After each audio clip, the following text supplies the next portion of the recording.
Bismillahirrahmanirrahim. Assalamualaikum warahmatullahi wabarakatuh. Bersyukur kepada Allah dengan mengucapkan Alhamdulillahi Rabbil Alamin.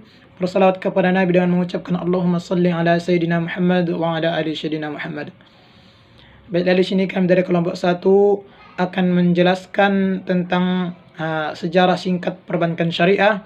Kami yang beranggotakan, saya sendiri atas nama Abdul Hamid Asy'ari, Aditya, Aprizal Agusti, dan Ainul Mardiyah. Baiklah, saya akan menjelaskan tentang sejarah singkat perbankan syariah. Yang pertama, praktek perbankan di zaman Nabi Shallallahu Alaihi Wasallam dan para sahabat. Perbankan adalah satu lembaga yang melaksanakan 3 fungsi utama, yaitu menerima simpanan uang, meminjam uang, dan memberikan jasa pengiriman uang. Di dalam sejarah perekonomian kaum muslimin, pembiayaan yang dilakukan dengan akad yang sesuai syariah telah menjadi bagian dari tradisi umat Islam sejak zaman Rasulullah Sallallahu Alaihi Wasallam. Praktek-praktek seperti ini menerima titipan harta, uang untuk keperluan konsumsi dan untuk keperluan bisnis, serta melakukan pengiriman uang telah lazim dilakukan sejak zaman Rasulullah Sallallahu Alaihi Wasallam.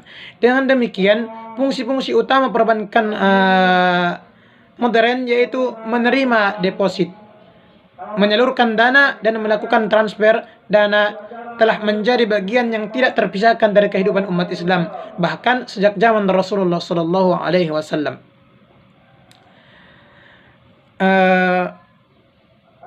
Seorang sahabat Rasulullah Sallallahu Alaihi Wasallam, Zubair bin Al-Awwam, memilih tidak menerima titipan harta. Beliau lebih suka menerimanya dalam bentuk pinjaman. Tindakan Zubair ini menimbulkan implikasi yang berbeda. Yang pertama, dengan mengambil uang itu sebagai pinjaman, beliau mempunyai hak untuk memanfaatkannya. Kedua, karena bentuk pinjaman, maka ia berkewajiban mengembalikannya secara utuh.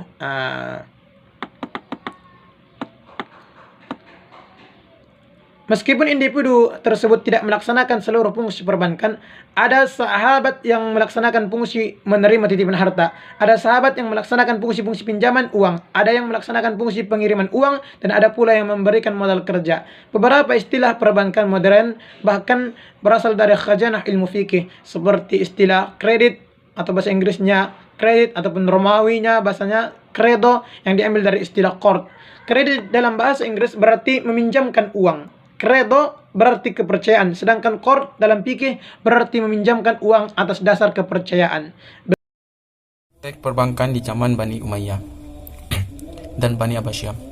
Jelas saja, institusi bank tidak dikenal dalam kosakata fikih Islam, karena memang istilah institusi ini tidak dikenal oleh masyarakat Islam di masa Rasulullah SAW, Khulafaur Rasyidin, Bani Umayyah maupun Bani Abbasiyah.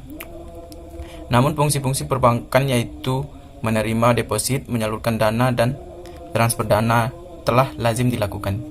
Tentunya dengan akad yang sesuai dengan syariah di zaman Rasulullah SAW.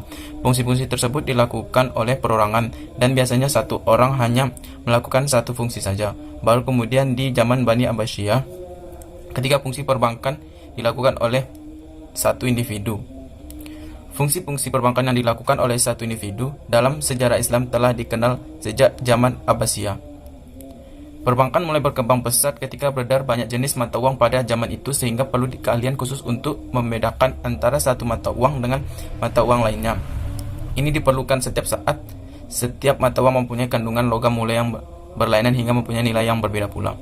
Orang yang mempunyai keahlian khusus ini disebut nakid, syarab, dan jihbiz. Hal ini merupakan cikal bakal praktek penukaran mata uang, money change. Istilah jihbiz mulai dikenal sejak zaman Muawiyah yang sebenarnya dipinjam dari bahasa Persia, kahbat atau kihbut.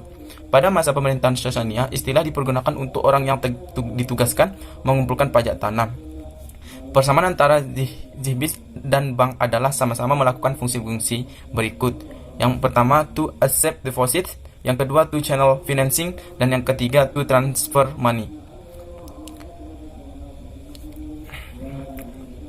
Peranan banker pada zaman Abbasiyah mulai populer pada pemerintahan Muqaddir sekitar 908 sampai 932 Masehi. Saat itu hampir setiap wazir mempunyai bankir sendiri. Misalnya Ibnu Furat menunjuk Harun Ibnu Imran dan Joseph Ibnu Wahab sebagai bankirnya. Lalu ibnu Abi Ishaq Ibrahim menunjuk Ali bin Ishaq.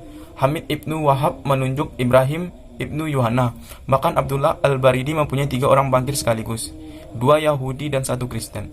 Kemajuan praktik perbankan pada zaman itu ditandai dengan dengan beredarnya asyak atau cek dengan luas sebagai media pembayaran. Bahkan, peranan bankir telah meliputi 3 aspek, yakni menerima deposit, menyalurkannya, dan mentransfer uang. Dalam hal yang terakhir ini, uang dapat ditransfer dari satu negeri ke negeri lainnya tanpa perlu memindahkan fisik uang tersebut. Para money changers yang telah mendirikan kantor-kantor di banyak negeri telah memulai penggunaan cek sebagai media transfer uang dan kegiatan pembayaran lainnya. C. Praktek perbankan di Eropa. Dalam perkembangan selanjutnya, kegiatan yang dilakukan oleh perorangan Jimbit kemudian dilakukan oleh institusi yang saat ini dikenal sebagai institusi bank. Ketika bangsa Eropa mulai menjalankan praktek perbankan, tercatat sebagai bank yang pertama dibangun pada tahun 2000 sebelum Masehi di Babilonia dengan mengenakan bunga sebesar 20% setiap bulan kepada debiturnya. Persoalan mulai timbul karena transaksi yang dilakukan menggunakan instrumen bunga yang di dalamnya pandangan fikih adalah riba dan oleh karenanya haram. Pada tahun 500 sebelum Masehi di Yunani didirikan Great Temple, suatu lembaga semacam bank yang operasi meliputi penukaran uang dan segala macam kegiatan bank. Transaksi berbasis bunga ini semakin melebar ketika Raja Henry ke-8 pada tahun 1545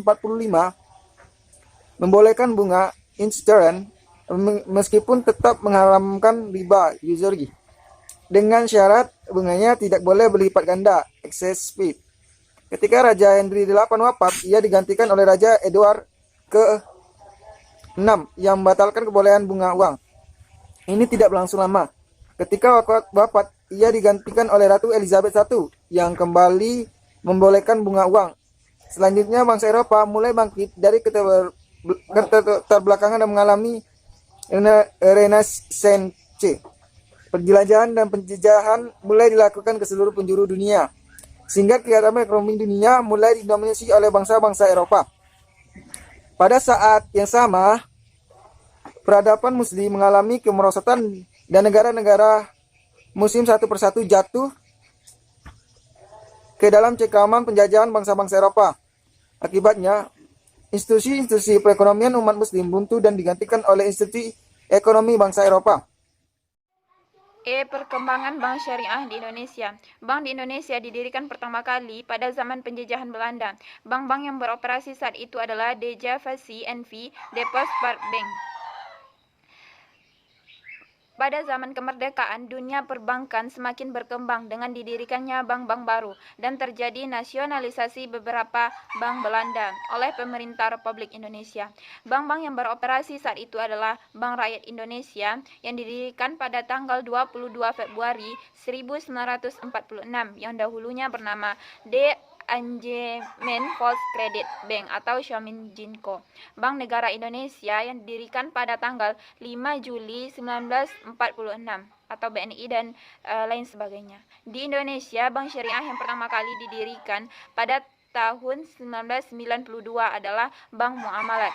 Walaupun perkembangannya agak terlambat bila dibandingkan dengan negara-negara muslim lainnya, perbankan syariah di Indonesia akan terus berkembang. Bila pada tahun 1992 sampai 1998 hanya ada 1 unit bank syariah di Indonesia, maka pada 1999 jumlahnya bertambah menjadi 3 unit. Pada tahun 2000, bank syariah maupun bank konvensional yang membuka unit usaha syariah telah meningkat menjadi 6 unit. Sedangkan jumlah BPRS Bank Perkreditan Rakyat Syariah sudah mencapai 86 unit dan masih akan bertambah. Di tahun-tahun mendatang, jumlah bank syariah ini akan terus meningkat seiring dengan masuknya pemain-pemain baru, bertambahnya jumlah kantor cabang bank syariah yang sudah ada, maupun dengan dibukanya Islamic Windows atau unit usaha bank syariah. di bank-bank konvensional. Dari semua riset yang dilakukan oleh Karim Business Consulting diproyeksikan bahwa total aset bank syariah di Indonesia akan tumbuh sebesar 2.850% selama 8 tahun atau rata-rata tumbuh 356.000,25% tiap tahunnya. Kesimpulannya adalah kosakata fikih Islam tidak mengenal kata bank. Namun sesungguhnya bukti-bukti sejarah menyatakan bahwa fungsi-fungsi perbankan modern telah dipraktekkan oleh umat Islam bahkan sejak zaman Nabi Muhammad SAW.